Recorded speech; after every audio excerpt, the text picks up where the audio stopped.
Il comune di Cammarata, con in testa il sindaco Vincenzo Giambrone e l'assessore Giuseppe Mangiapane, in tandem con l'associazione Solideali, hanno avviato una raccolta fondi per rafforzare gli strumenti a disposizione della sanità agrigentina. Sono stati acquistati i primi dispositivi donati al reparto di rianimazione diretto da Antonio Marotta. Vediamo.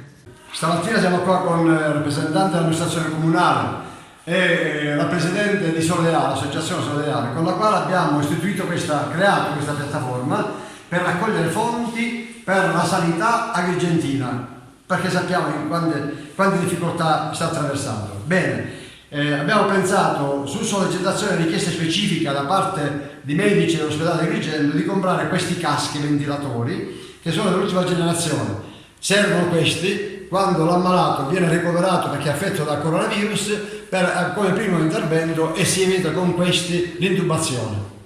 A questo va aggiunto pure che sempre su richiesta e sollecitazione da parte dell'ospedale abbiamo pensato di comprare, e compreremo pure, un ecografo ad alta definizione portatile, in quanto quello che c'è a quanto pare purtroppo si è guastato. Quindi era il nostro obiettivo quello di comprare non semplicemente ventilatori e basta, ma attrezzature che erano necessarie all'ospedale. Detto questo, sento di ringraziare Solideali perché questa piattaforma è stata un'idea dall'amministrazione, ma che abbiamo voluto creare assieme a Solideali perché si potessero raccogliere fondi da parte generosi, e vi invito tutti ad essere ancora molto generosi nei confronti della nostra sanità.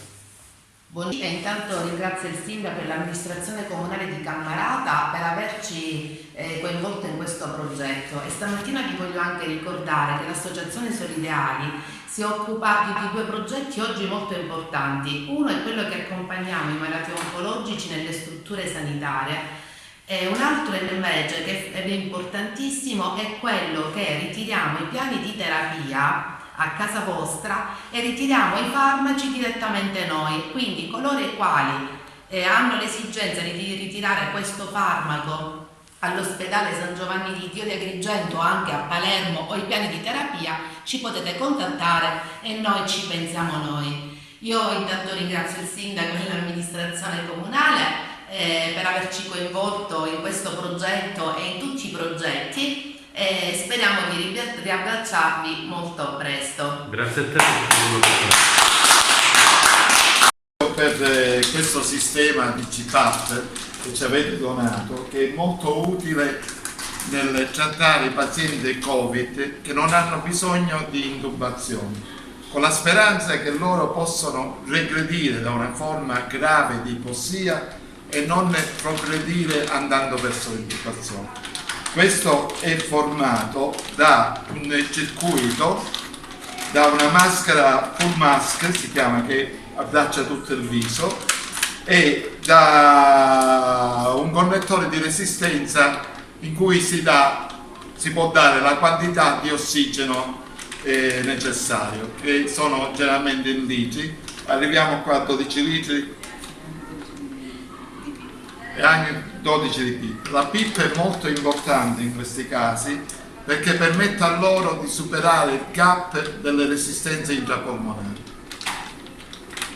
Grazie. Grazie. L'associazione Solideali felicissima di donare questo alla San Giovanni di Dio di Agrigento insieme al comune di Cammarata. Grazie a voi. Grazie a voi.